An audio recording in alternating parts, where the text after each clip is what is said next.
with financial freedom. I'm really passionate about the idea that building wealth really is simple. I don't necessarily think it's easy. And I work every day to provide actionable education advice to people to help them achieve more with their financial lives than they may be able to do on their own. Um, and I really work to provide this education advice to underserved communities. So a little about myself: I grew up in Detroit, Michigan.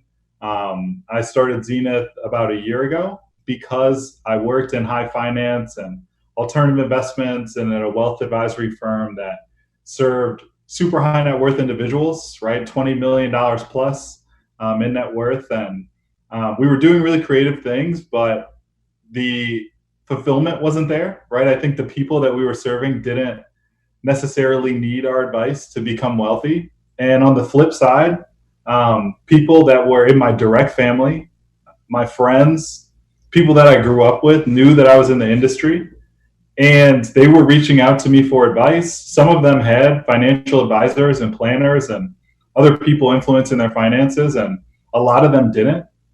The ones that had people that were helping them were being dramatic underserved from what I could see. So whether they were minorities or small business owners, they were not getting the full services of the firm that they were at. That kind of, inspired some passion in me. And then, my friends and family who just weren't being served at all just didn't know what to do with their next dollar. And it really inspired me to start Zenith and really help my family, friends, and community, and hopefully scale and start to scale this business to reach more people. I have a story about, traditional finance failing entrepreneurs, and you'll see some stats on the screen. You guys have heard all these, right? Nobody gets venture funding. The PPP program, it turns out all the big corporate companies were able to get the loans. People of color and women don't get funding, and there's no small banks anymore. They've all rolled up into, Bank of America and Wells Fargo. And interestingly enough, JP Morgan Chase, who has the quote at the bottom of the screen that small businesses are the anchor of the U.S. economy. And it's interesting because they don't really serve small businesses like mine, right? A couple person shop or businesses like yours. Really, that's why you're here. And I mentioned that I worked in 4 large financial firms, and we served ultra high net worth people. I went out to start my business. I kind of took the experience of what I learned in the past to try to apply it to my situation. So I thought, I'm starting a business. I have some future cash flows that I'll probably receive. Let me go get a loan.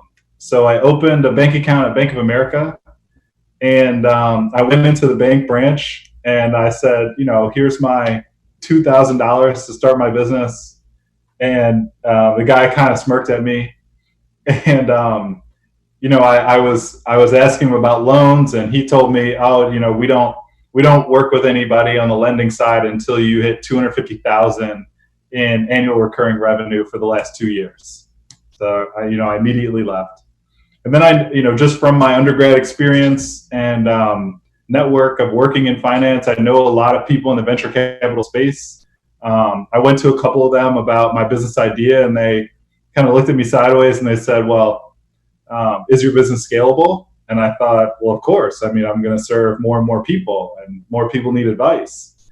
They're like, well, what's the delivery method? And, what are all these different terms that I just wasn't familiar with? And I quickly learned that they weren't a fit either, right? And that kind of leads me to, every business is unique, right? And there are ways to find funding or start your business maybe without funding. As you heard from John earlier, starting your business with $0, right? And you have to be creative.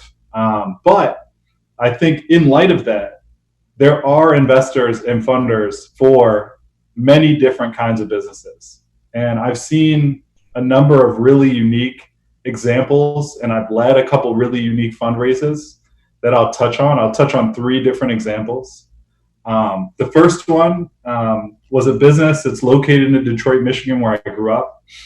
It was a commercial moving business. They helped other businesses, the city government, and sometimes residential moves.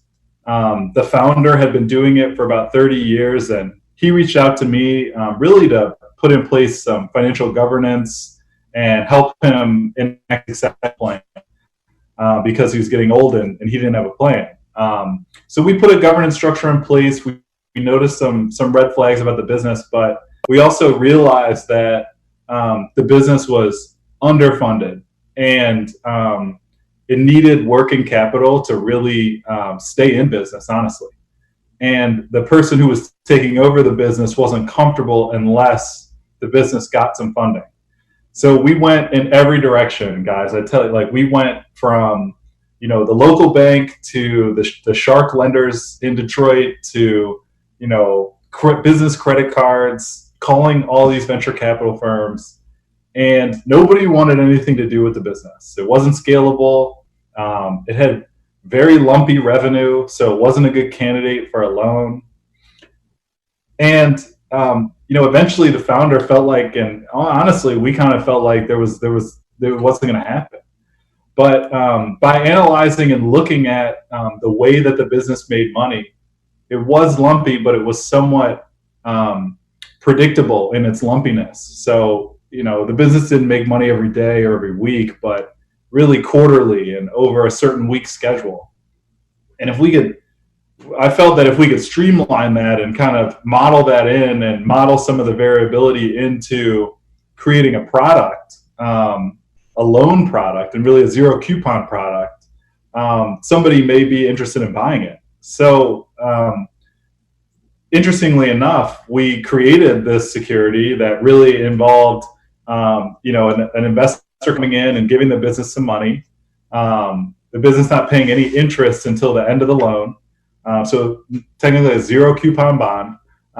And a client of Zenith actually purchased this security that we made. Now the business is doing well. That investor got paid back, but it's a great example, I think, of a creative solution that we just kind of came up with that had enough investor protections. It had everything the business needed. It was kind of a win-win, and we just made it happen, right? And I think the investor that ended up purchasing the security, he never would have done it unless we asked, right? So it took persistence and it took a lot of different idea sessions and things, but once we asked, it made sense for him, and we moved forward. Another example, and actually there could be some platforms that you guys have heard of, but Honeycomb Credit is a great way to crowdsource some debt from your community. And on the flip side, Republic is an equity platform that allows you to raise equity securities for your business and do it like equity crowdfunding. So crowdfunding platforms are really interesting, especially for businesses, I think, that have a mission-driven aspect to the business. So you heard me say that, I'm in this business to help lead people to financial freedom. I think the business itself is really predicated on me achieving that mission, not some kind of profitability metric, right? And there's a business in Dallas. It was a financial technology business, and they're really working to democratize the ability to share payments with other people. It's a great concept. I didn't tell them I was going to talk about them before this talk, so I won't name them. But they were having trouble as well raising money. They just, I think they had a really scalable business, but they didn't know how to communicate it to venture capital firms and other firms that could have been potential investors for them. So when I started talking to them, they were, again, feeling a little disheveled and upset about the process and their inability to find the right funding source for their business.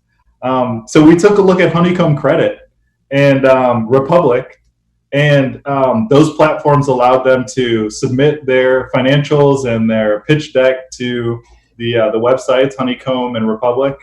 And we were able to get them on those platforms and really rally their own networks around funding their business. Now, it wasn't much, but they got a full capital stack of equity investors from Republic, right, and credit investors from Honeycomb, and now they're thriving and doing really well.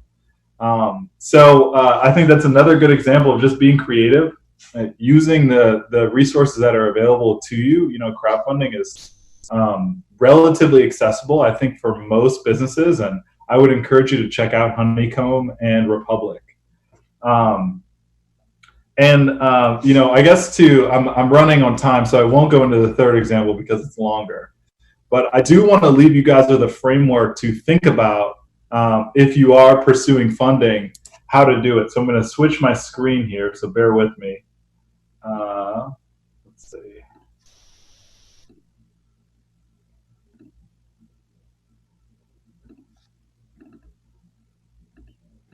Uh-oh.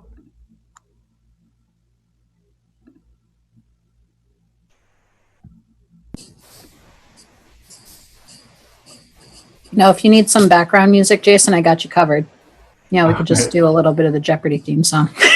All right, thanks. Yeah, I'm having some trouble flipping over the share here. All right. Danielle, can you guys still see me? You are frozen at the moment, but we do see your mouse going on the screen. I see that anyway. Gotcha.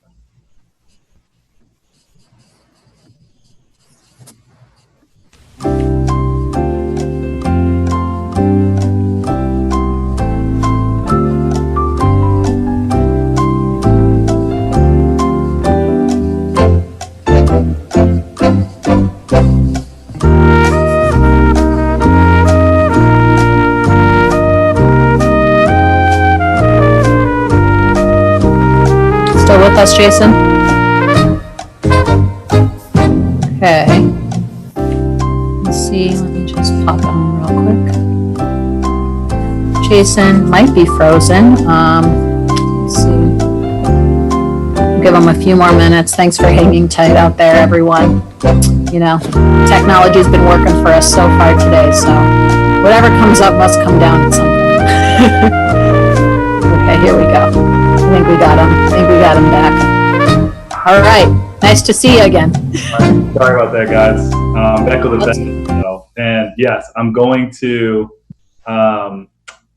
in a second, share my screen with you.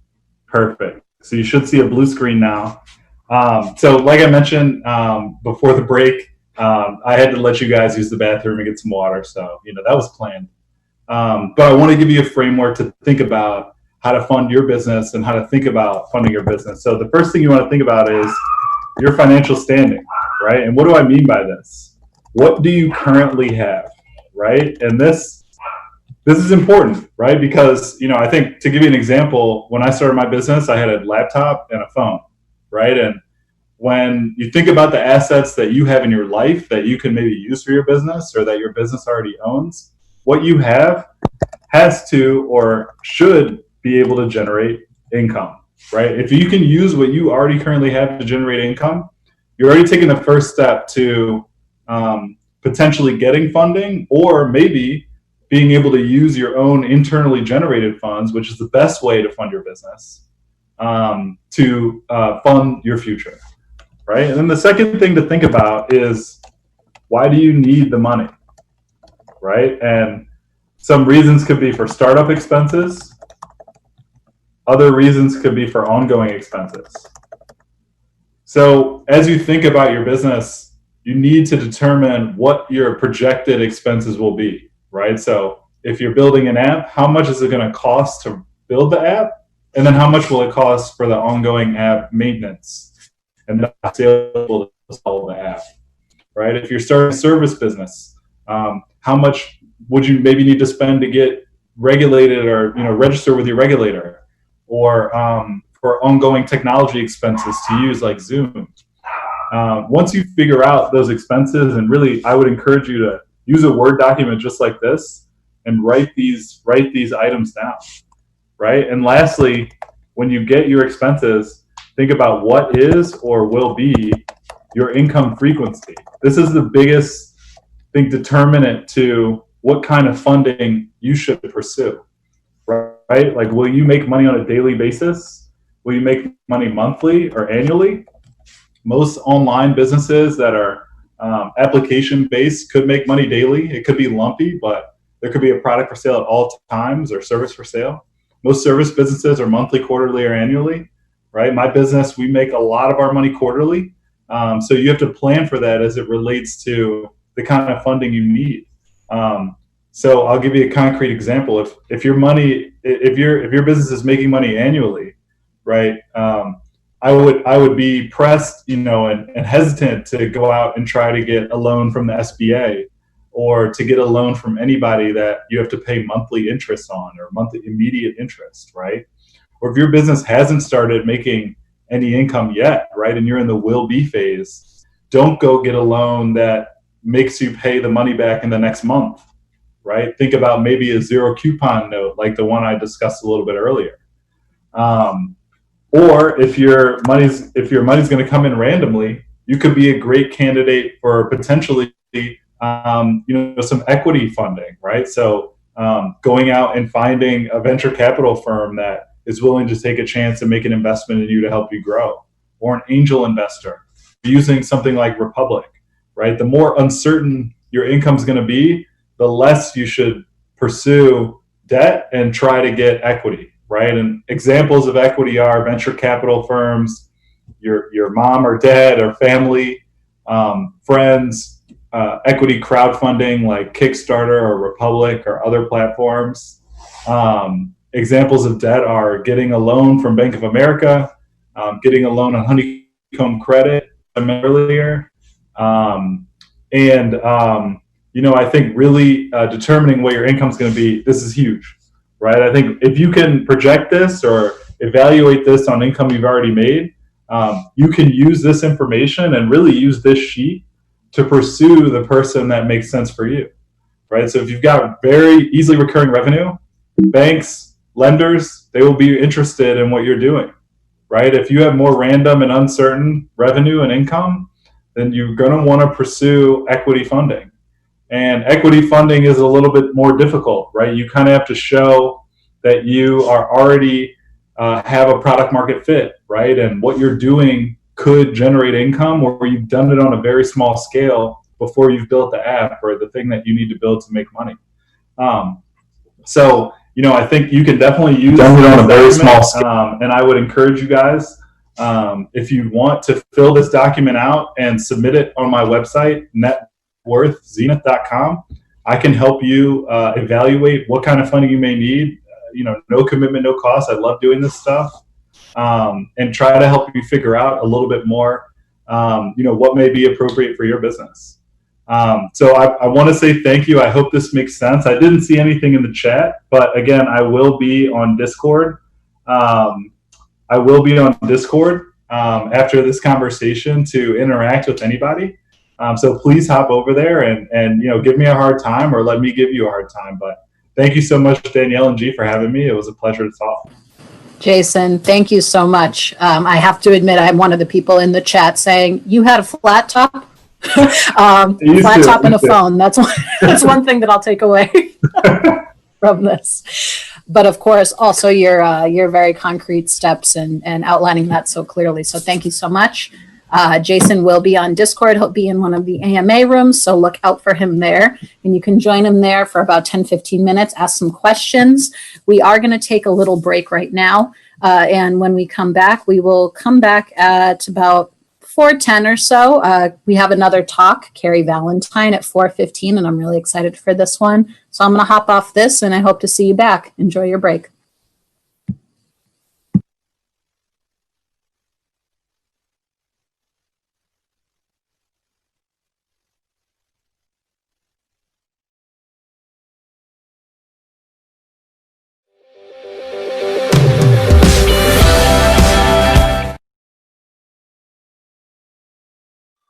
CSC Leasing Company has been offering non-dilutive equipment financing for more than 35 years. CSC's financing is non-recourse and does not require warrants, covenants, or giving up any equity in your business. As an alternative source of funding, CSC has financed nearly $1 billion in transactions while providing quicker and simpler transactions than traditional sources of debt. CSC works across all markets, from pre-revenue startups to middle market to large enterprise, as well as a wide variety of industries, and prides itself on saying yes when others tell you no. By financing your your equipment instead of paying one lump sum up front. You can spread out your payments and have a predictable, fixed monthly payment that costs less than traditional lenders. With CSC's non-dilutive equipment financing, you stay on the cutting edge by accelerating technology refreshes without costly obsolescence or the hassle of equipment disposal. Explore CSC's solutions at cscleasing.com.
You know your business better than anyone.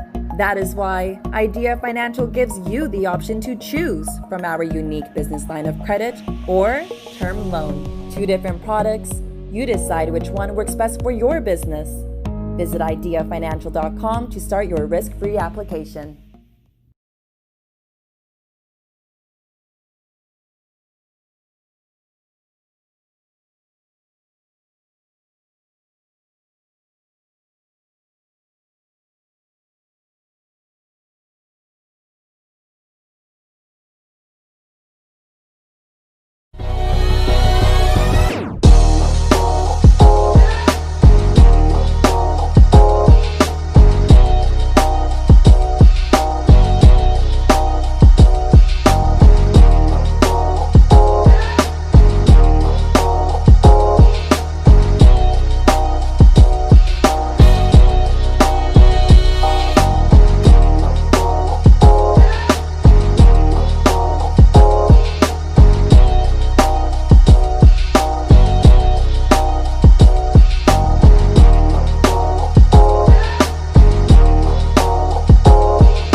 is changing every day in every possible way.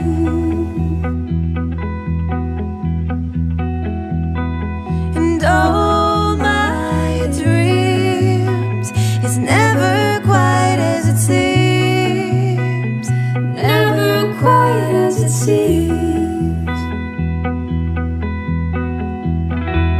I know I felt like this before, now I'm feeling it even more, because it came from you. And then I open up and see the person falling here is me, a different way to be.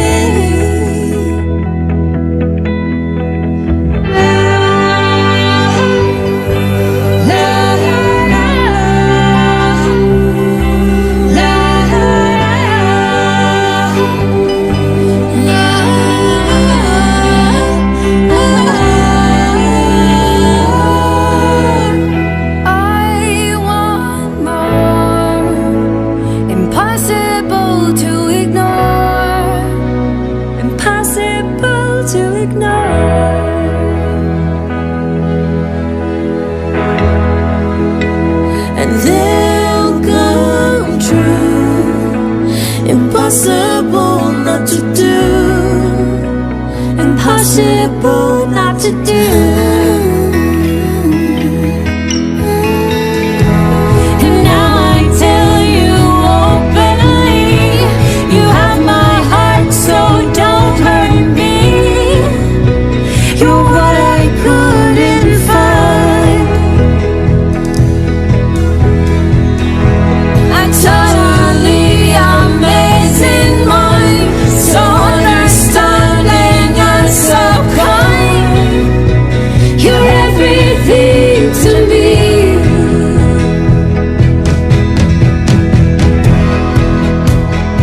Oh, my life is changing every day in every possible way.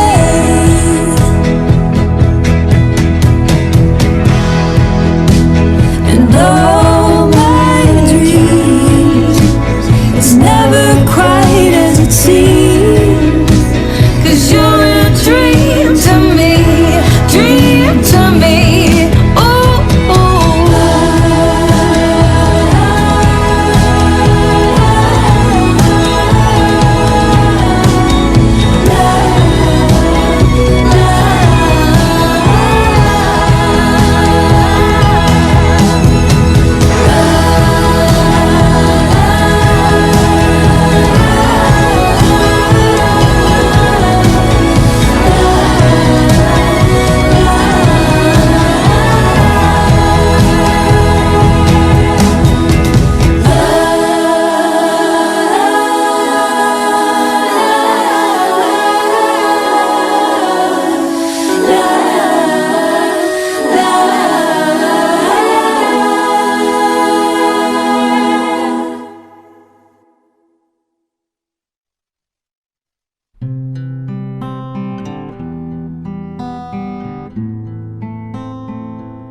wise men say only fools rush in, but I can't help falling in love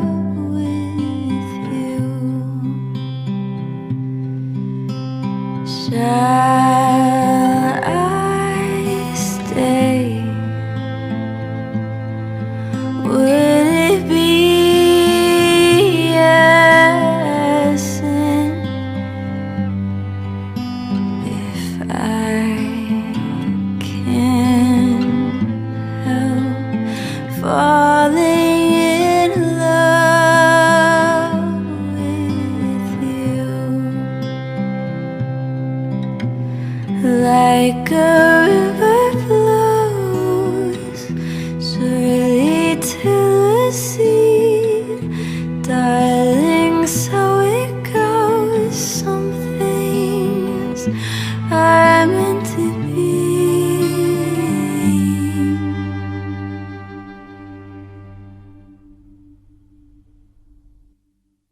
So take my hand, take my whole life too, for I can't help falling in love with you, for I can't help falling in love with you.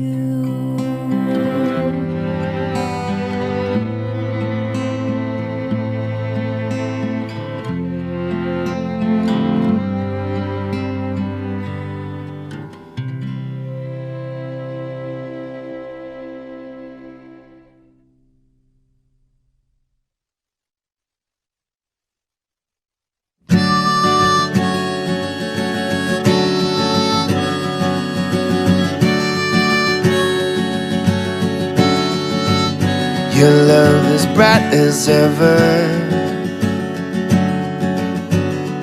even in the shadows. Baby, kiss me before they turn the lights out. Your heart is glowing, and I'm crashing into you. Baby, kiss me before they turn the lights out, before they turn the lights out. Oh, baby, love me lights out in the darkest night. I search through the crowd, your face is all that I see.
That is why Idea Financial gives you the option to choose from our unique business line of credit or term loan. 2 different products.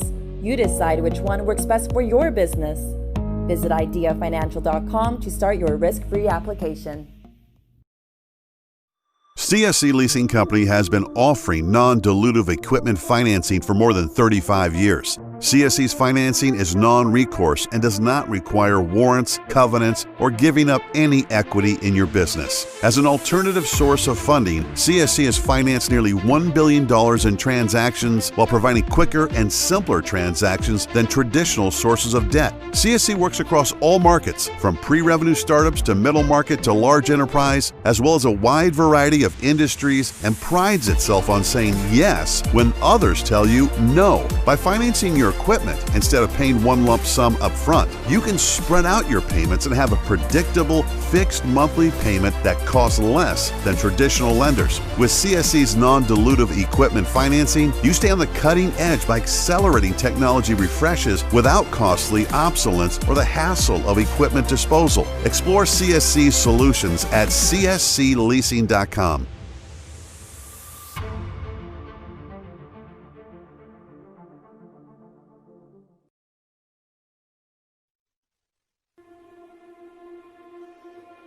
When creating your company, when inventing your product, when going to bed late at night and waking up early in the morning in order to succeed, one must ask, what is your why? Why do you strive for success every day? Why do you push yourself beyond a typical 8-to-5 routine? Why do you continue to work through the naysayers and those who only want to celebrate your victories, but are absent in your losses? It's about sacrifice, about passionate ambition, about creating a legacy. Goals are not accomplishments. They are delusions that we choose to believe until we've gained enough ground to celebrate success. When people can't answer to their credibility, they compensate with massive ambition. If I asked, why should I buy your product? And your answer is set in future tense, you have lost. Being an entrepreneur is about business, but being an entrepaidneur is a way of life. Entrepaidneur is family. It's tools and opportunities and gatherings to remind you that you are not alone. Entrepaidneur, it's a lifestyle. Get inspired, get motivated, become an entrepaidneur today. Demonstrate what you have accomplished and what you can do for your customer. Then cast your vision after you have proven your value and earned their trust. Your vision is a way of reminding yourself that even through times of struggles, there are opportunities for success.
Thanks for being patient, everyone. Just give us a couple more minutes.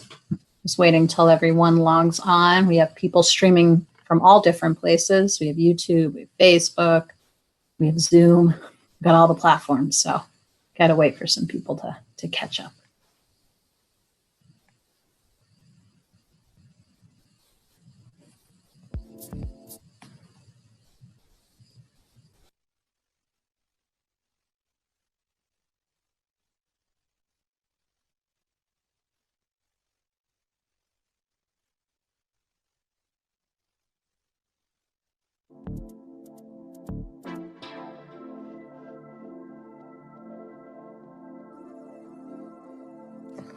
Alrighty, everyone. Welcome back after that nice long afternoon break.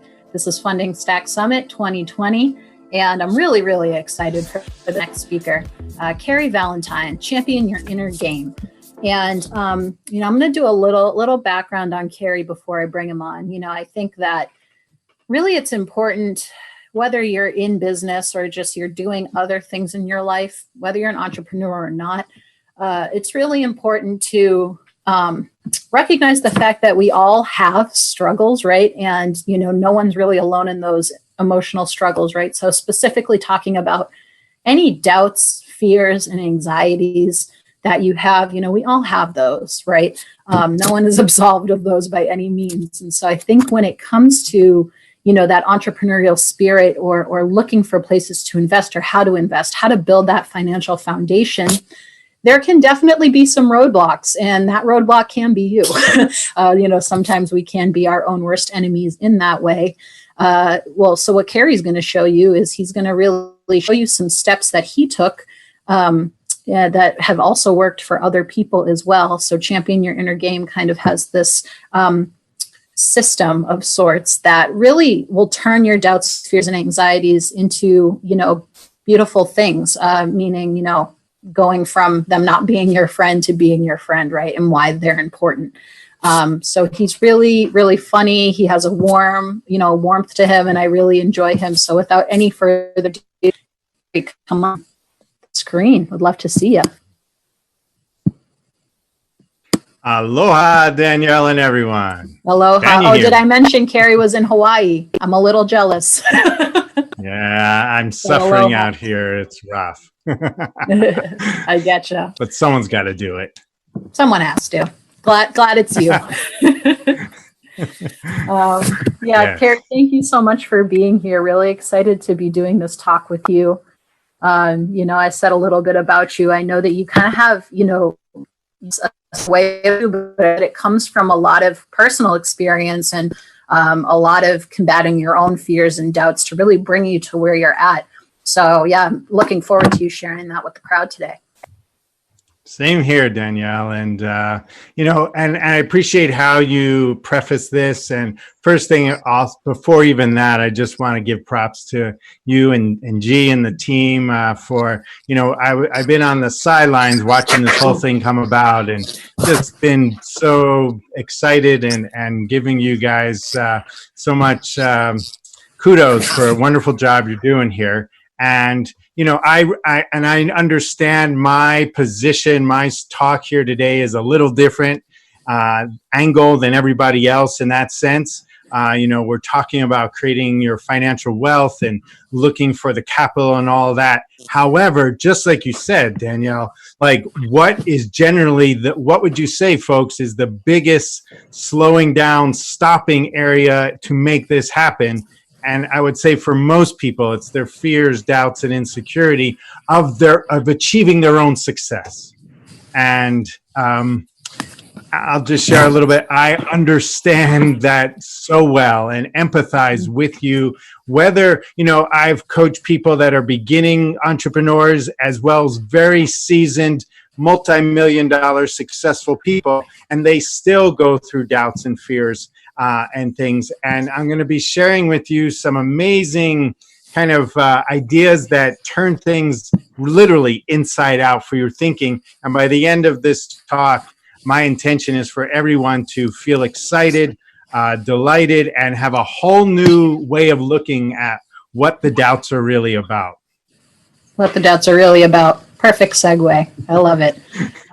Yeah, so we're going to take a couple minutes here, folks, to just, anyone out there on the chats, whether you're on Zoom chat or YouTube or Facebook, please do type in your questions. If you have just any general questions for Carrie, if you feel comfortable, share one of your biggest doubts or insecurities. That is a lot to ask of you, but if you do feel comfortable, please do share those. Again, you're not alone. So take a few minutes, see if anyone, go ahead. Yeah, I'll step in there now for and I want to, just begin to say I'm extremely transparent and the way that I operate and how I am. So feel free. Believe me, I understand the misery.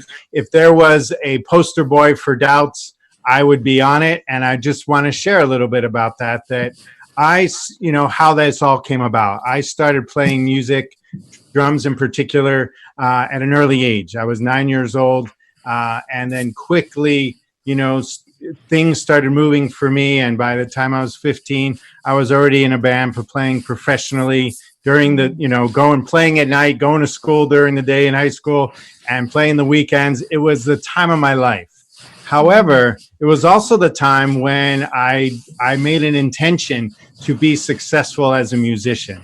And at those days, I wanted to be the rock star and, follow the pathway of my heroes. And what started to happen is the doubts started to come in. Like, Carrie, you are worthless. Carrie, you're no good. Carrie, the band only puts up with you because they're half your age, and they can rip you off. And all this, you stink, you're worthless, blah, blah, blah. And what I noticed in my own life, especially then and going forward, is the more success I had, the louder the doubts got. And I've ended up traveling the world, playing music and, playing with Dizzy Gillespie and tons of other, bands, members of different bands of Lionel Richie and Paul McCartney's band and, other guys, and then have, the doubts just kept pouring on in my life, Danielle. And in my relationship, it was like, oh, you don't please your partner.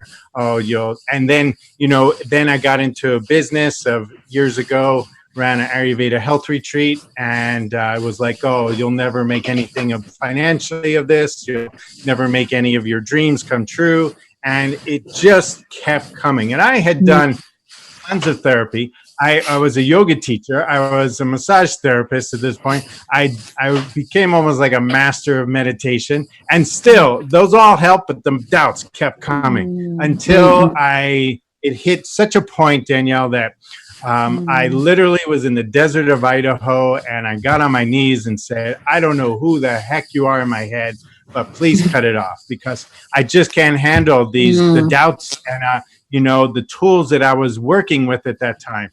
And an amazing thing happened. And that moment, I heard a voice that I never heard before and never heard since. And it said, Carrie, did you ever stop to think that all you've been fighting with all your life, like a New York attorney, those doubts in your head and trying to beat them up and trying to push them away, that you ever realize that they're here to they're showing you so you can have and accept more love, more appreciation, and value yourself. And I was like, what?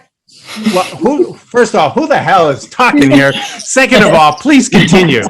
And what happened was I literally got a download of this, now a system that I have developed for over a decade, and work with entrepreneurs and business people, elite athletes, professional and amateurs and musicians.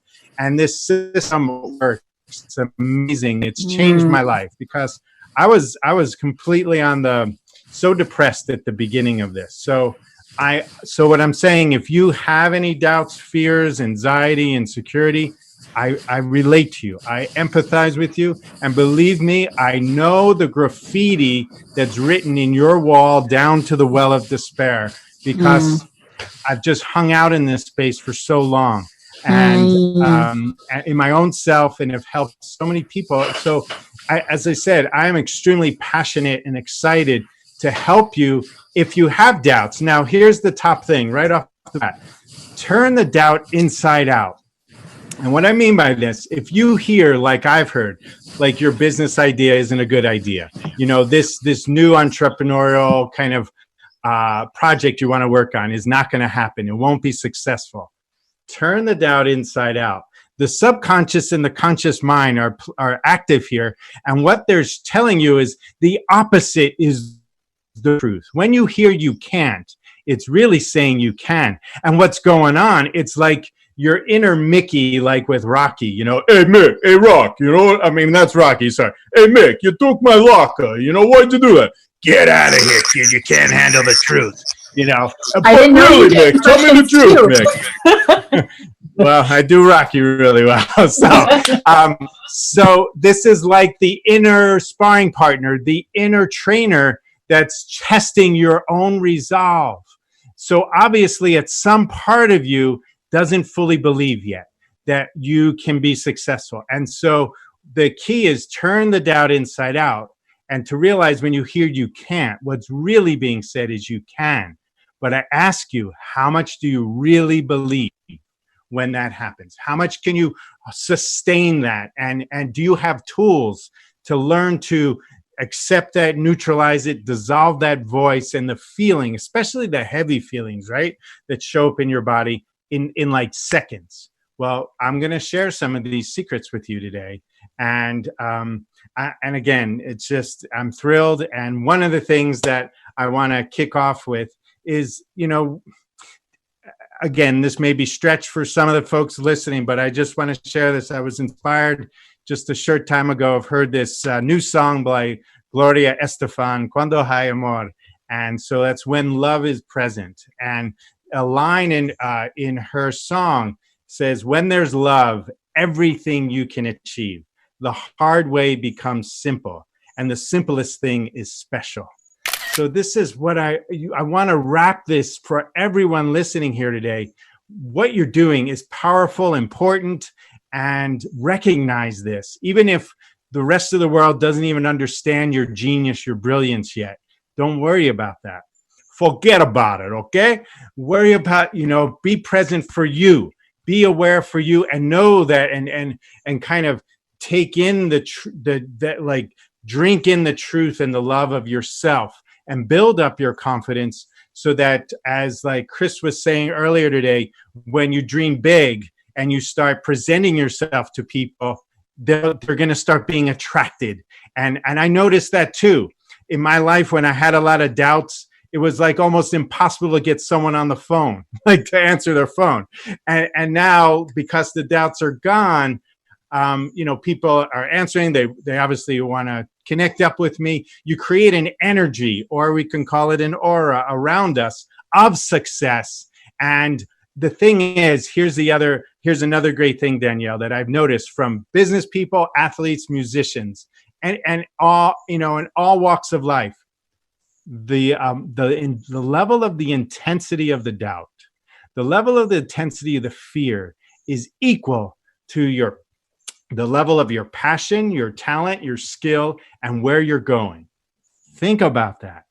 The level of the intensity of your fear. I'm curious about that. I would say, I think almost the answer someone would expect when I say, when doubts arise, are you really do you think you're getting closer or further away from realizing your dream, what you're actually set out to do? What would you say? I think I know the answer, but I want to hear it from you.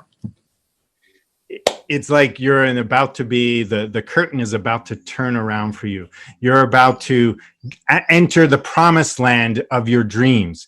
When the doubts, especially what I've noticed in myself and people I coach, when you're getting ready to launch a product or a new business, usually there's somewhere in that time frame before you press the button, the intensity gets hotter. And you can think like, what the heck am I doing? Like, this is silly. This is crazy. No one's going to be interested in this. And again, turn it around. It's a purposeful moment. Your essence inside of you is testing your resolve, testing how much you believe and confidence in what you're doing.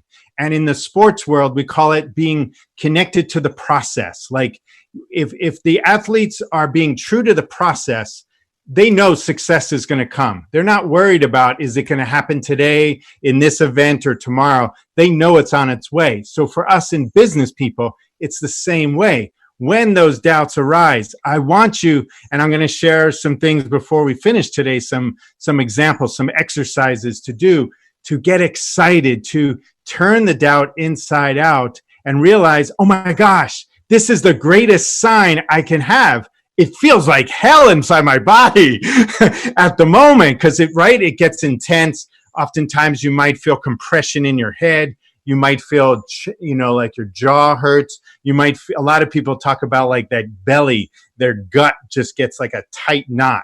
All of the things with that, I'll share with you real quick here too. The doubt when it speaks to us, like you can't do it, it's not good, you're worthless. It comes actually neutral. The words are neutral. When we get the feeling is when we actually bite into what I call the poisoned apple of the doubt. Then we start to feel the intensity. And it's kind of like, how big does the limb need to hit us of the tree to get our attention? Right now, for most of us, it gets our attention. We feel the pain, right? We feel the doubt. We feel the scared. We feel that intensity in our body, but do we know exactly what to do? So some of us, the type A's of us here, probably just pull, just run right over it like a bull in a china shop.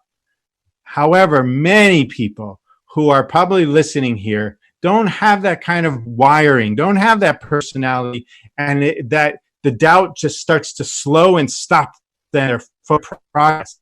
And then they could even to the point of fading away because they think, oh, this is just a crazy idea.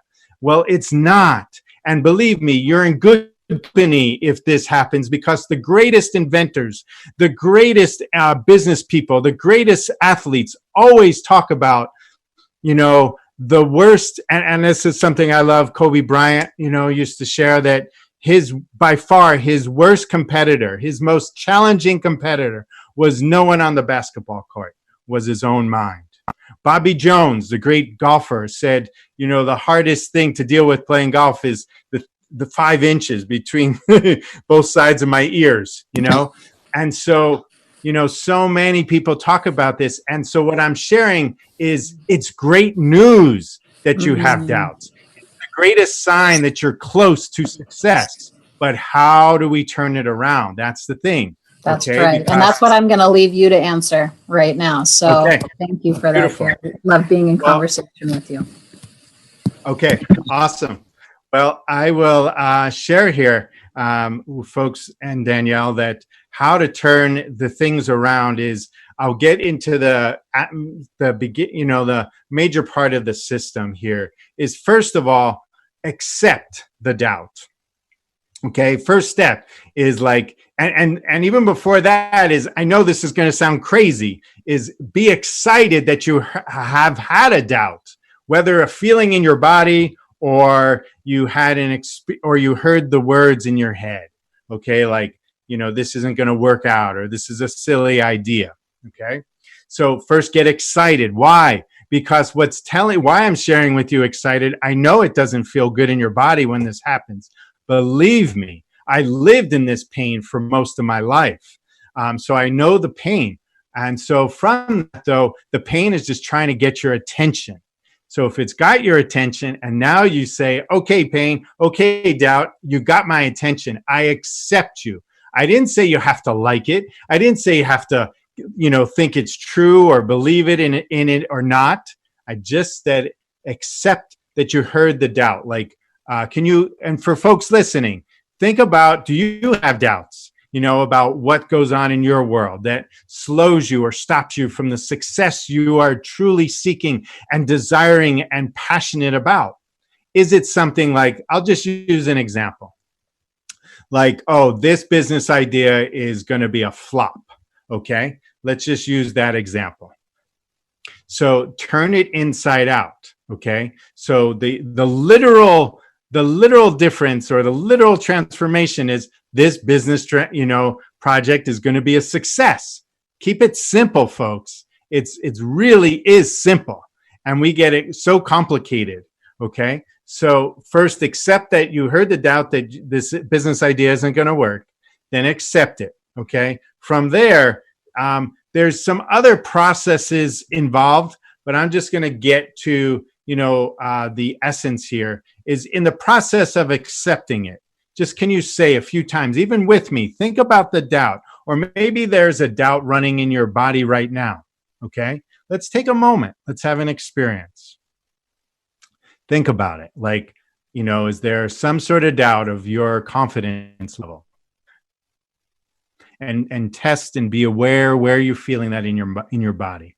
Okay. And you may not be feeling it right now, but think about that you have felt it, like maybe a feeling in your belly. Okay. This idea may not be successful or won't be successful. Again, just accept it. Now, in the acceptance, just say, I choose to accept, that doubt. It's a opinion. It's not the only opinion. So I'm inviting you again, just say, I choose to accept that doubt, which is this business idea will be a flop. And say it a few times. This business idea, I accept that it will be a flop. Like, yeah, that's a possibility. Yeah. But I'm telling you, if you have that idea that's telling you it's 100% pure sign that you're about to be successful, but you still got to take the steps. You still got to take the actions to bring this idea into fruition, okay, to actualize it.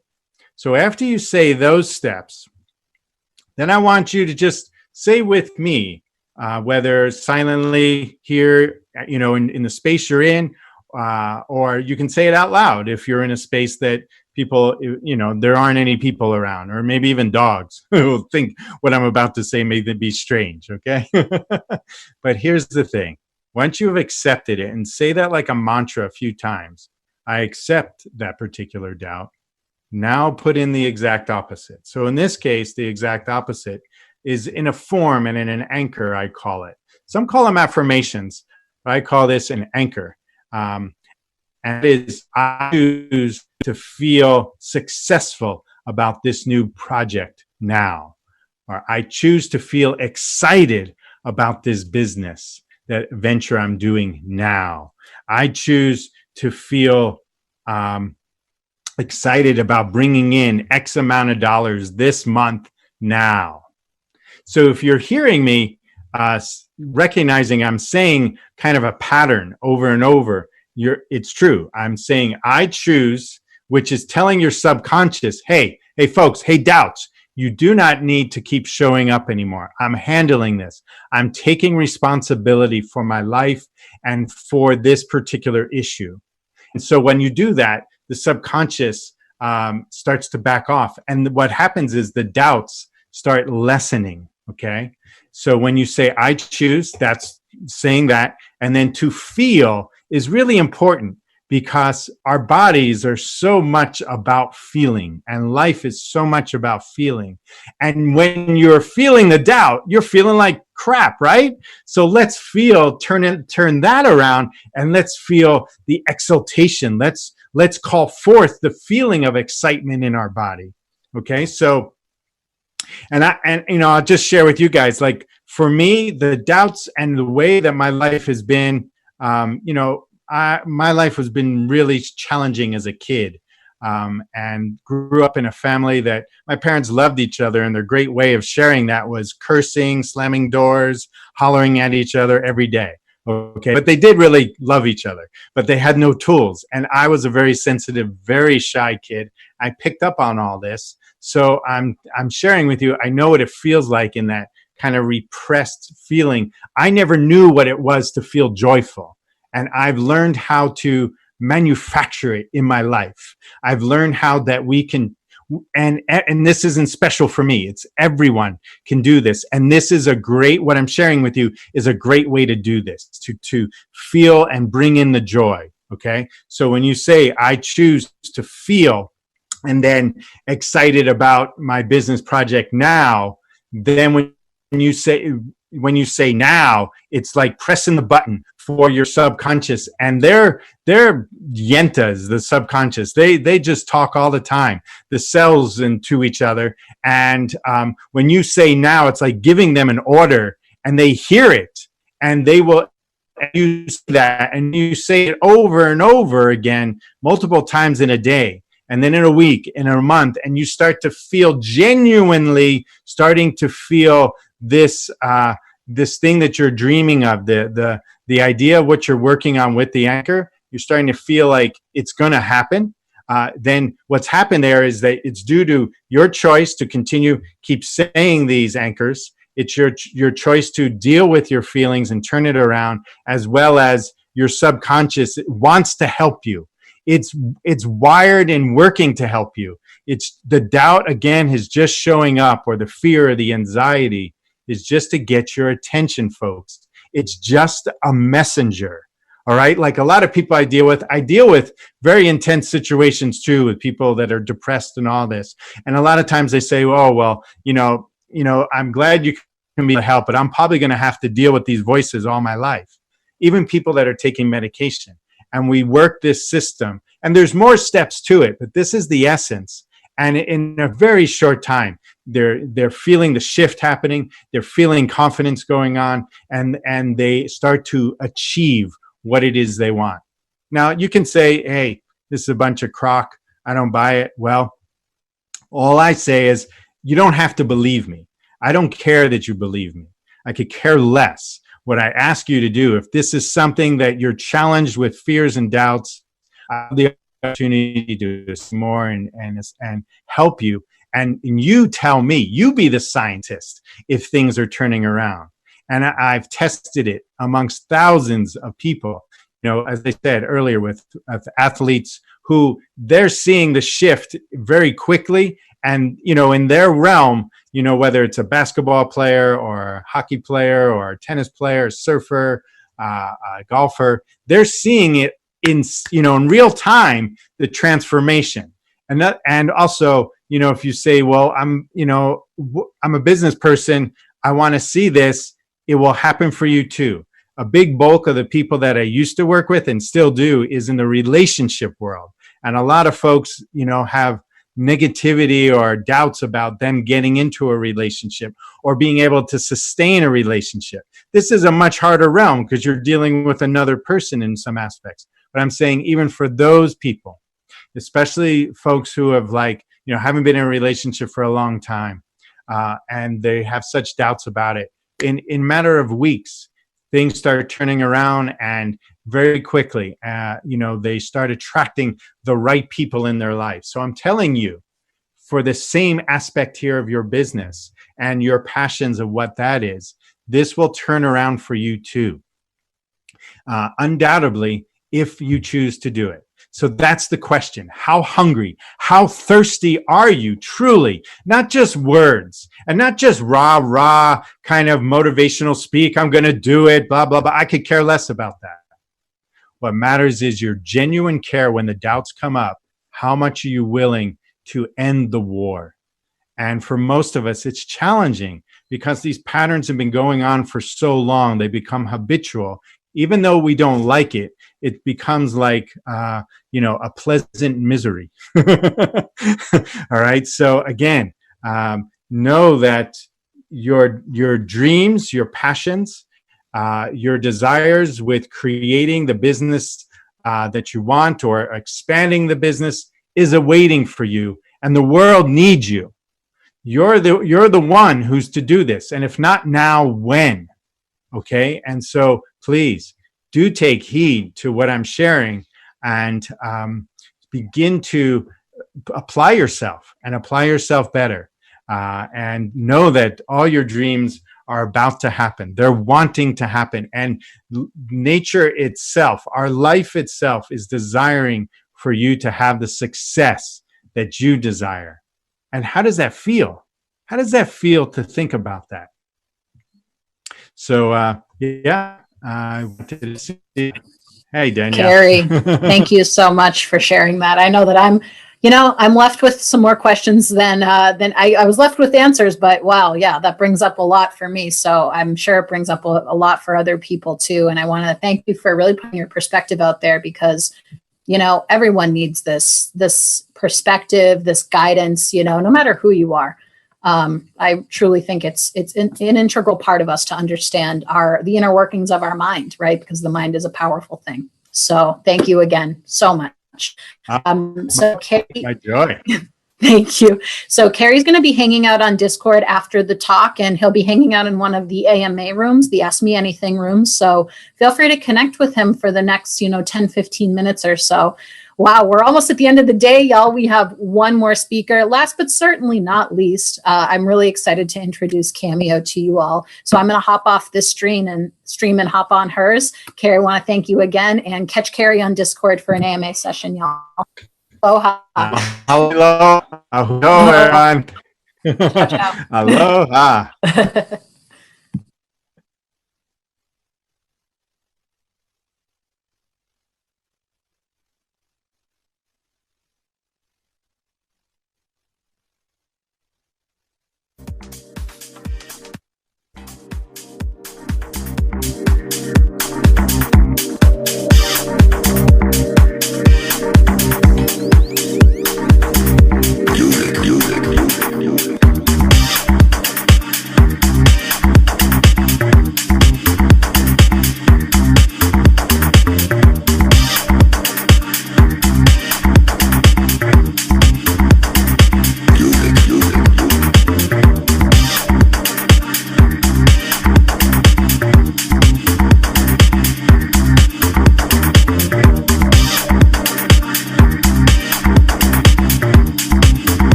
CSC Leasing Company has been offering non-dilutive equipment financing for more than 35 years. CSC's financing is non-recourse and does not require warrants, covenants, or giving up any equity in your business. As an alternative source of funding, CSC has financed nearly $1 billion in transactions while providing quicker and simpler transactions than traditional sources of debt. CSC works across all markets, from pre-revenue startups to middle market to large enterprise, as well as a wide variety of industries, and prides itself on saying yes when others tell you no. By financing your equipment instead of paying one lump sum up front, you can spread out your payments and have a predictable, fixed monthly payment that costs less than traditional lenders. With CSC's non-dilutive equipment financing, you stay on the cutting edge by accelerating technology refreshes without costly obsolescence or the hassle of equipment disposal. Explore CSC's solutions at cscleasing.com.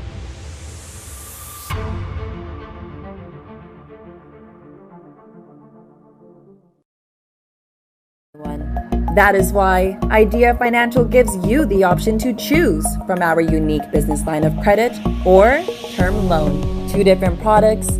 You decide which one works best for your business. Visit ideafinancial.com to start your risk-free application.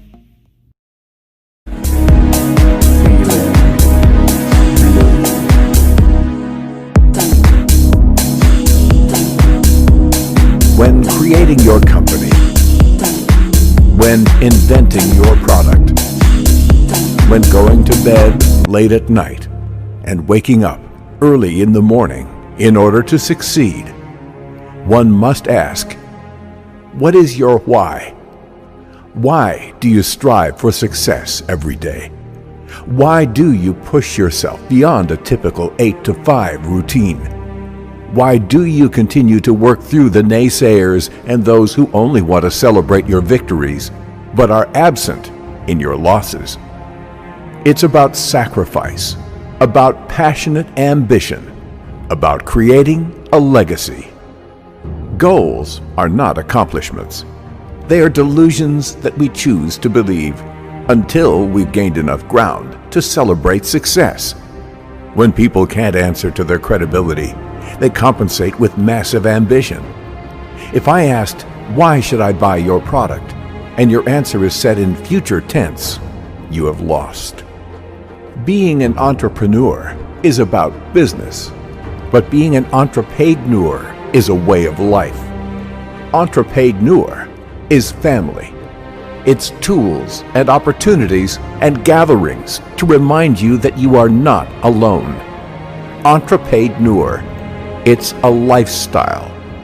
Get inspired, get motivated, become an entrepaidneur today. Demonstrate what you have accomplished and what you can do for your customer.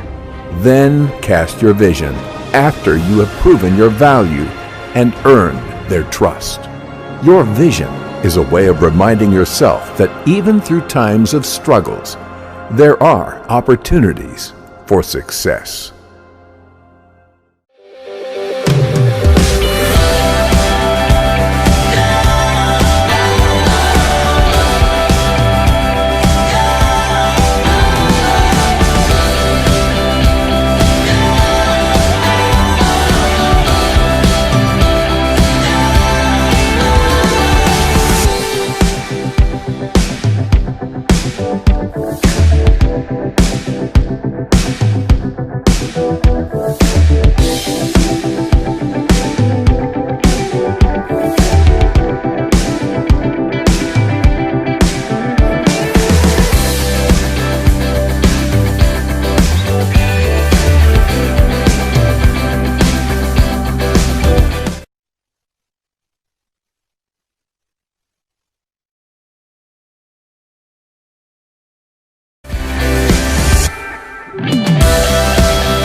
for everyone to gather. And thanks for hanging in with us.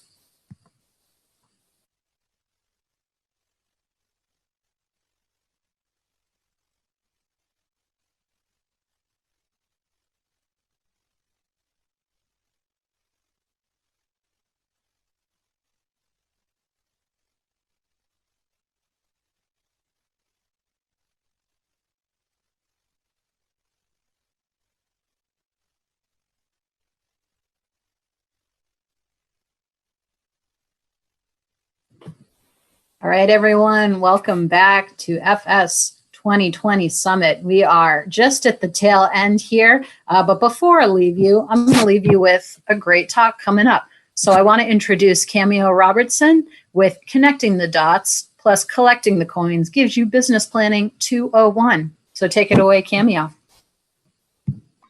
Fantastic. Thank you so much, Danielle. I appreciate that attention. I'm super excited to be here with the Funding Stack community and sharing a little bit about building your business, collecting those coins, doing some business planning. I know I'm the last speaker, so thank you for tuning in and hanging with us. This is going to be a great topic. So I'm going to be sharing my screen with you guys. Let me know when you can see it.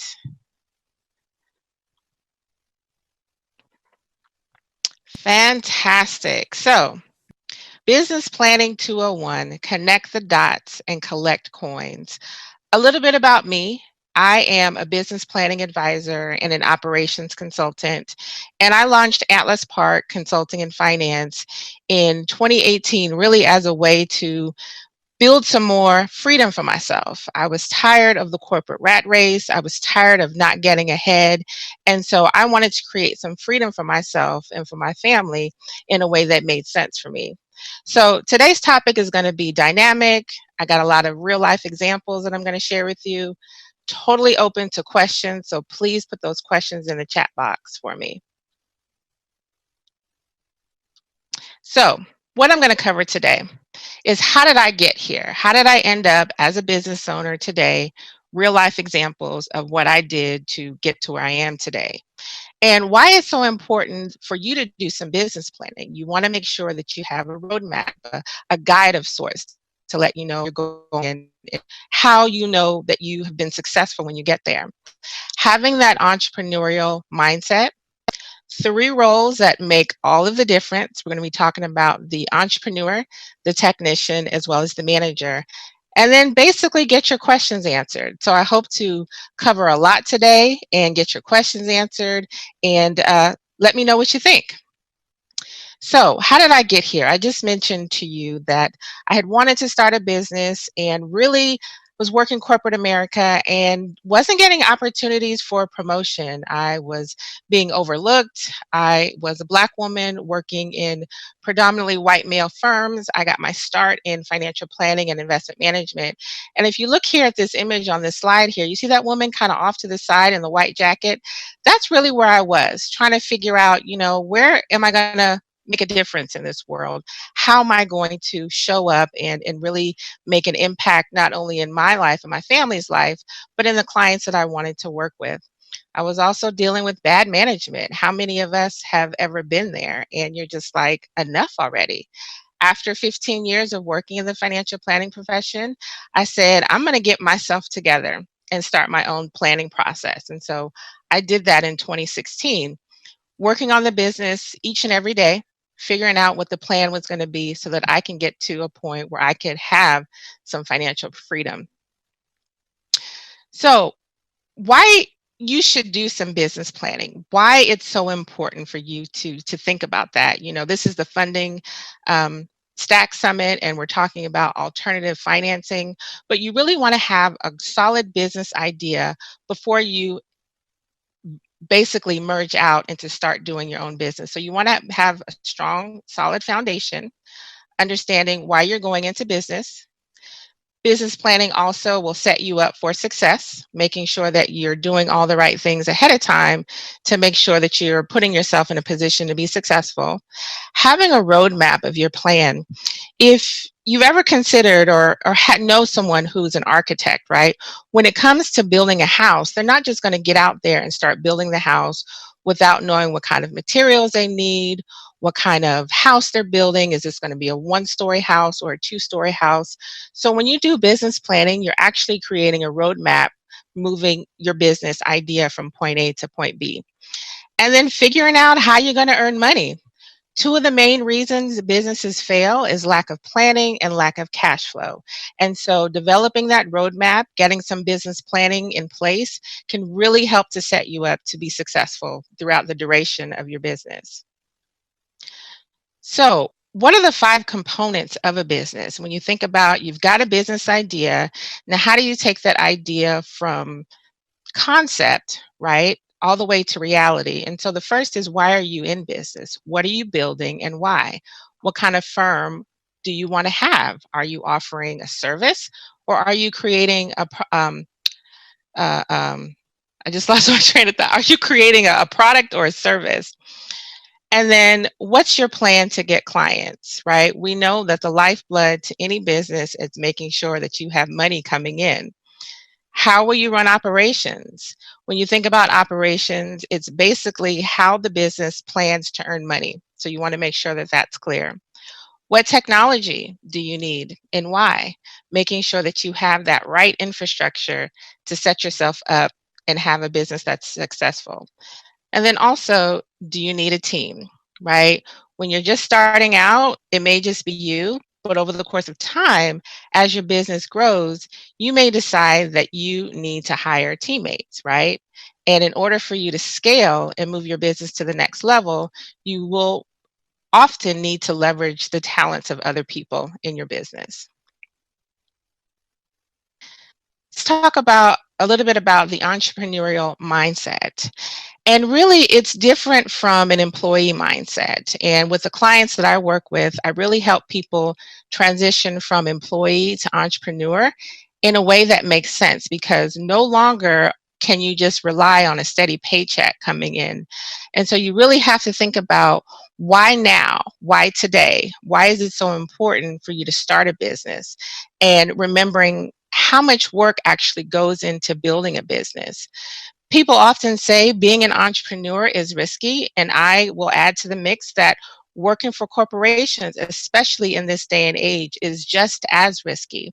We are still experiencing COVID-19 and the economic effects of that. And so companies are still laying off. And so actually, now may be a great time to think about starting that business. Now, I will say starting a business is exceptionally hard. I have never worked this hard before in my life, but I thought about it because it's my own. And so when you think about the entrepreneurial mindset, you really have to be willing to do whatever it takes to make sure that your business is successful. And then also sacrificing today so that you can have the freedom to enjoy a life that you love tomorrow.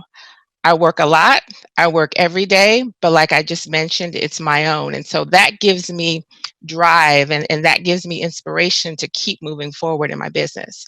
And then the last question is, what are you waiting for? There's no time like the present to think about how you can start a business. And when you think about business 101, this is 201, it's pretty much, what problems can you solve? What problems can you solve for other people where they would be willing to pay you money for it? So as you think about your own talents and gifts, think about ways that you can help other people. They'd be willing to pay you for it, and you'd have a chance to leverage your skills and your background in a way that makes sense. So I mentioned earlier that there are 3 roles that make all the difference with a small business, and why a lot of small businesses fail is because we don't really have an understanding of these 3 roles. So the entrepreneur or the visionary is the one who has all of the ideas, the one who is passionate about starting a business. Then you have the manager, right, who's the planner. And I am totally like this. I love planning stuff. Very predictable, does things in order. You know what you can expect from the manager. And then you have the technician, who is the actual worker. And basically, if you want it done right, then you do it yourself. And so when you think about these 3 individuals, they have very unique personalities, right? But when you're able to understand the role that each has, and then leverage it in a smart way in your business, you can see significant transformation. And I'll share some examples of how I've been able to leverage this in my own business. So I just mentioned those 3 individuals, 3 personalities in one, guaranteed. And as you look at this image, you see that there are 3 brothers at the top of this slide. And they're sitting next to each other, and they're all looking in the same direction to my right here. But if you look at the bottom slide, each one seems to have a very unique and very different personality, right?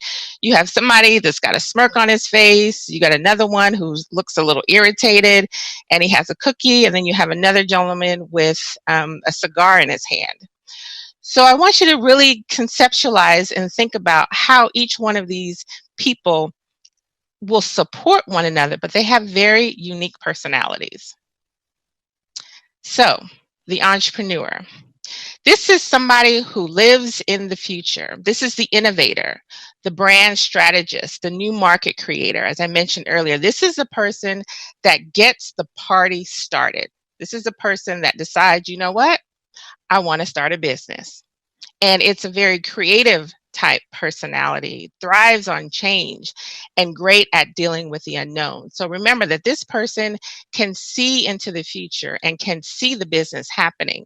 It's just a matter of they don't know quite how to get there just yet. But this person is very important, because without the entrepreneur, then you wouldn't even have the idea for the business. And so that's where we're going to start, is having that entrepreneurial vision and making sure that you can see the business out in front of you. So some truths about the entrepreneur. As I mentioned, they got the inspiration to start the business, right? We can't move forward if we don't have a business idea. They have the ability to see into the future, see a fully running business with a product or service at some point in the future. But the question is, they really don't know how to manage a business. I can have ideas all day, but when it comes to actual execution, that's where the rubber meets the road. And when we get to the next 2 personalities, you'll see kind of how those individuals will play a key role in working with the entrepreneur. So if this person, if you need ideas and passion, I have them for you all day. But it's not enough just to have the ideas and the passion. And the entrepreneur may be asking themselves, why can't I get it right? Why is my business idea not moving forward? How can I take this from point A to point B? I don't understand why. I have the passion. That should be enough, right? Well, let's see about that. So, the manager. This is great, because I see myself in this individual too. The manager is reliable, pragmatic. They plan out everything to a T. Even more so, they write a process out for it. So when they decide that something needs to be done, instead of recreating the wheel over and over again when someone calls in and wants the same product or the same service, they'll actually create a process for it. They also will schedule when things should get done, so you know that you're staying on track with everything that needs to happen. The manager makes it happen. And this person actually lives in the past, and they crave order and knowing what's coming up next. This person is key, because when you think about the entrepreneur and the vision, I have a vision to create a service-based business. But if I don't plan out the actions to actually get things done, my idea isn't going to go very far, right? So the manager actually works with the entrepreneur and says, hey, this is what needs to move your business forward, and this is what's needed to move your idea forward. And then they make sure that it happens. So we've talked about the entrepreneur with the vision, and now we got the manager who actually makes sure things get done. Some truths about the manager. Love being organized. And that's how I am. I love being organized. I know what needs to get done and when. I can totally write out a schedule, not a problem. Now, wait a minute. You want me to do some work? Oh yeah, that's not what I do. I will organize the work that needs to be done, but if you want me to do it, sorry, I'm not going to be able to do it for you. Okay, so now the entrepreneur is saying, wait a minute. I got this vision. I know what business I want to build. And now you've told me what I need to do to make it happen, but you're not willing to do the work for me? Where's the disconnect? Let me introduce you to the technician. The technician is the worker. This is who actually is going to get the work done for you. This person lives in the present and thrives on when things can get done. They love being in control of the workflow, right? And the workflow basically tells you how to deliver the service or how to create the product for your client. And they're always thinking about what needs to be done, what's next. I love working, I love making things happen. But sometimes they worry about how to get things done. Because they're so busy doing the work, they don't have enough time to think about the process involved in getting to the point where they can do the work. And that's where the manager comes in and really provides a lot of insight in creating that process, creating that workflow, so that the technician knows exactly what work needs to be done. So now that you know a little bit about the entrepreneur, the manager, and the technician, let me share a couple of truths about the technician. Because at the end of the day, you need someone to deliver the service. What good is your business if you have this vision, you have the process, but then you don't have anybody to do the work? You don't have anyone to work with the clients to make sure that they are happy and being provided everything that they're paying you for. The technician says, I'll work harder and longer if needed. Just tell me what I need to do and I will do it.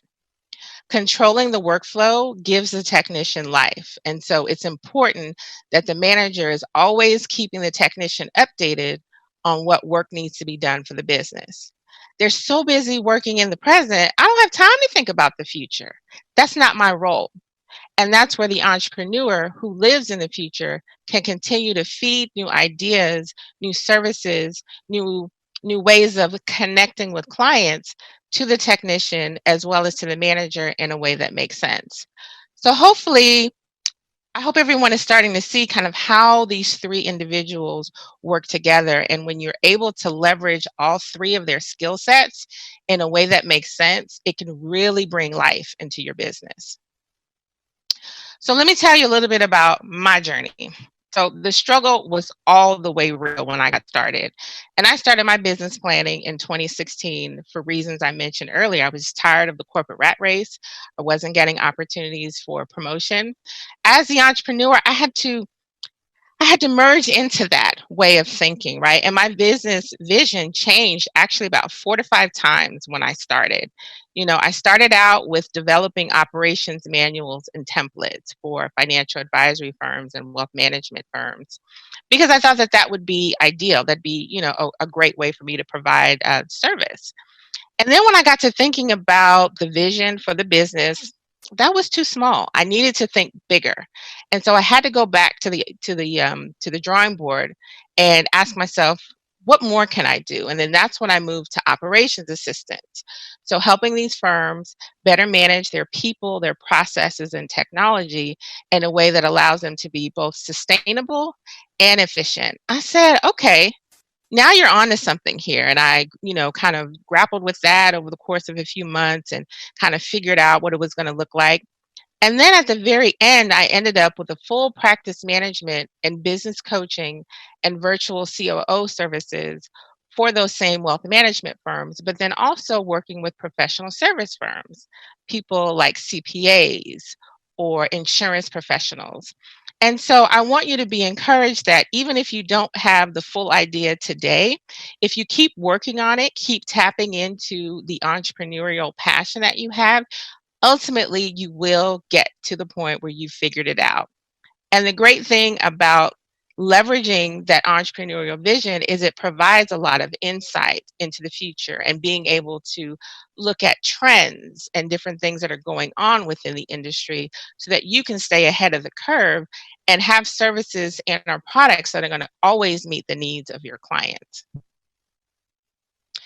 So I just provided you with a sample of kind of, you know, how things looked in my business. And I want to take it a little bit further and show you why each role is really important when it comes to the entrepreneur, the manager, and the technician, and kind of how it flowed in my business. So the entrepreneur, finding new ideas, offering virtual COO services. So I wanted to make sure from day one that I optimized my business. And so I'm 100% virtual and can work with clients across the country. Knowing people were having challenges better managing their people, their processes, and technology, I said, okay, that's the vision. Okay, now I just need to figure out what that's going to look like, right? And so then I had to tap into that manager about me, right? Who is going to decide on the process and then manage the process. And so I said, I'm offering virtual COO services. What does that actually look like? Okay, I think it's going to start with a business improvement process. Companies are always trying to figure out how to be sustainable as well as profitable. So I can create an analysis process for them where I look at their entire business and figure out how we can move them from point A to point B in a way that makes sense for the business that they're building. So that was the second thing. And then the third thing is like, okay, I have this idea and I have this business improvement process. Who's going to do the work? Who's going to meet with clients? And so this is where the technician comes in, who actually does the work and delivers on that service, meeting with clients to do the analysis and delivering what the client has paid for. And so this is a great example showing how I've been able to leverage the entrepreneurial mind, the manager who makes sure that the process is followed and things are managed well, as well as the technician in doing the work. And it's important to understand all three of these because if one of them is missing, then you're going to miss out on a key component in your business. For example, the entrepreneur and the manager, okay, we got the vision, we have the business improvement plan, and if you don't do the work, that's going to be a problem. So I want you to think about your own business and think about how you might be able to tap into these three areas and figure out, where there could be some room for of improvement for you. So as we get ready to close out here, what should you do next? How do you take all this information that I've shared and put in some actionable steps for your business? So I want you to get really, really clear on your business vision and idea, because this is going to basically set the stage for all of the business decisions that you need to do moving forward. So you want to make sure, is there a market for the business, right? A lot of times the entrepreneur gets really excited. Oh, I want to start a business. I want to start a business. But it's like, wait a minute, there's no market for the business. And if there's no market for the business, how are you going to actually earn money from the business? And then who's going to buy your product or services, identifying your target market so that individual knows, so you know exactly who you're targeting with your marketing efforts. Understanding how the entrepreneur, the manager, and the technician work together. And it's really a work in progress. I haven't fully arrived. I work on my business each and every day, and I'm always figuring out new ways to offer the services that I provide and create a sustainable platform, not just for today, but for the long haul. And then also you want to start out small. A lot of times people will say, oh my goodness, all this business planning stuff, I don't have time. So I would recommend that you start out small, pace yourself, and do just a little bit at a time. You'll get a lot more done if you take that approach instead of trying to eat the whole elephant at the same time. At one time, I should mention. Take small bites and work through your business vision. And if you have questions, totally reach out to me. Happy to set up some time to discuss where you are in your business planning and give you some ideas to think about as you move forward. Here's my contact information. I'm sure the Funding Stack community will also make sure that you get my information. And I have 2 websites. So if you're a firm, consultant, or trusted advisor, you can atlasparkco.com. And then if you're a new entrepreneur, you can go to finance.atlasparkco.com. Now, I'm hoping we got a lot of questions coming up. I did get a couple of questions in advance, and so I would love to go over those with you guys as you get your own questions together. So the first one I got is, I'm a new business owner and struggling in managing everything. What resources are available to help me? So there's a lot of different resources that are available. One is the Small Business Administration. You can go to their website, sba.gov, and they have a lot of information for new business owners and figuring out what you should be doing, the planning process. You can also reach out to me and I can source some specific information depending on what your particular business is. You can also do a Google search for different information. So do the work and make sure that you do a Google search and figure out kind of what you can be doing to help you in your business. And then how did you develop a plan to do marketing, get clients, determine pricing, and deliver the service? That was really, it was a process. So I had to get really clear on who I was serving. I had to then understand where my clients were, where my prospective clients were, and then figure out what was the best way to reach them. Digital marketing strategy, as well as maybe putting ads in a newspaper or a magazine. I had to think about all those things, as well as determining prices had a lot to do with the services that I was offering, and then how I actually delivered the service, as I mentioned earlier, being the technician. And so it was a process, but the first step is I really had to get clear on who I was serving and the services I was offering, and then where those people, where they hang out, if they're on Facebook, if they're on LinkedIn, and then how I was going to create the right ads in order to reach them. And then the last question I got is, I want to take my side hustle to a main hustle. How do I do that?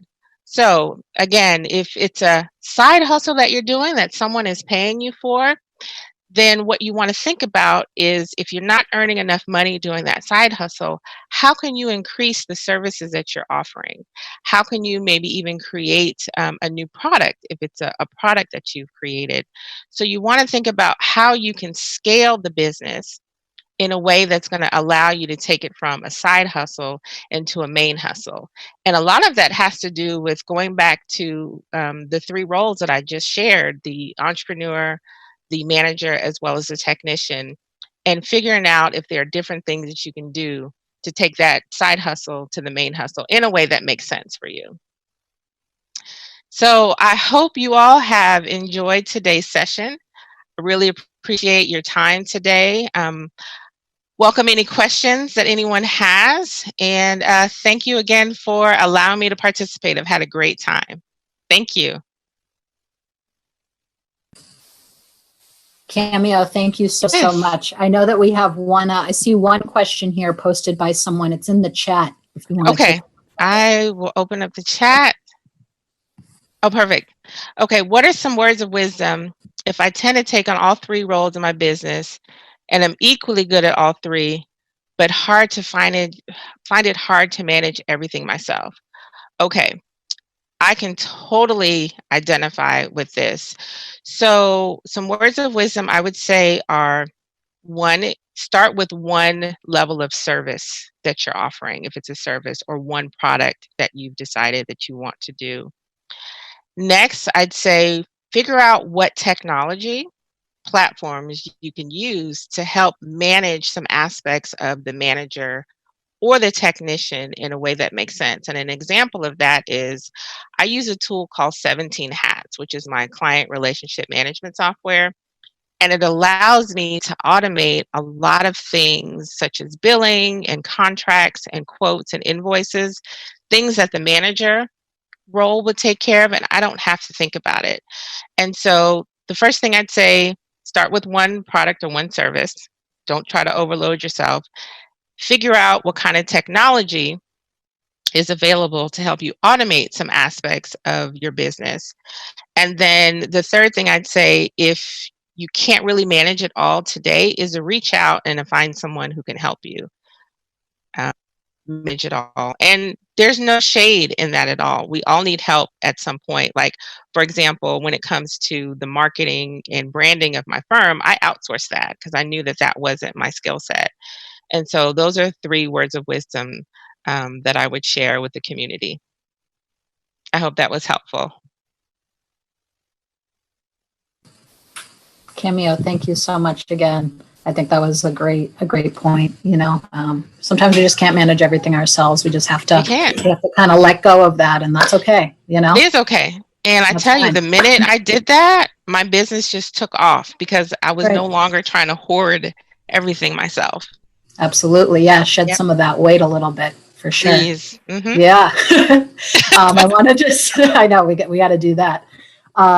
Yeah, I just wanted to, say again, if anyone has questions, this would be the time to ask because we about to close out, so don't feel shy. Yeah, don't feel shy. There's no dumb questions. Feel free to ask. I'm happy to share, everything that I've done on my journey thus far. And I'm still learning, right? Still learning and still growing. But this has been the best thing for me. I'm so thankful that I took that leap. I have to say, I loved how tangible your points were and just how like concrete and how you set up everything and kind of organized it. It helped me understand a lot. So I really appreciate it. I'm sure it helped a lot of folks out there today. Good. That's the manager in me. That's it. That's it. There you go. There you go. One of your strengths. Ugh, one of many. Again, thank you so much. I think we have to start wrapping up. Wow, I can't believe it's already 5:30, y'all. It's at least for Pacific time. Yep. So Cameo was our last speaker of the day. We are going to have a closing out town hall. So I'm going to hop out of here and hop there. I do hope y'all are still with us and can join that closing. So see you there. Thanks again. Absolutely. Cameo. Thank you so much, Danielle. Thanks, Bye-bye. everyone. Bye.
Hi, everyone. Thanks for, I think it disappeared. But in any case, in case it didn't, hi, everyone. Thanks for joining us for the closing session. Really, really excited to still have you here if you're with us. Thank you so much.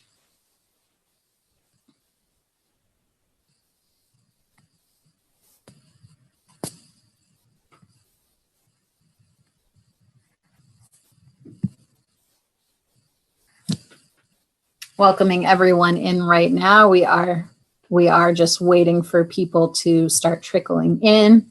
We have a lot of different people streaming from different platforms, so got to wait for everyone to catch up with one another.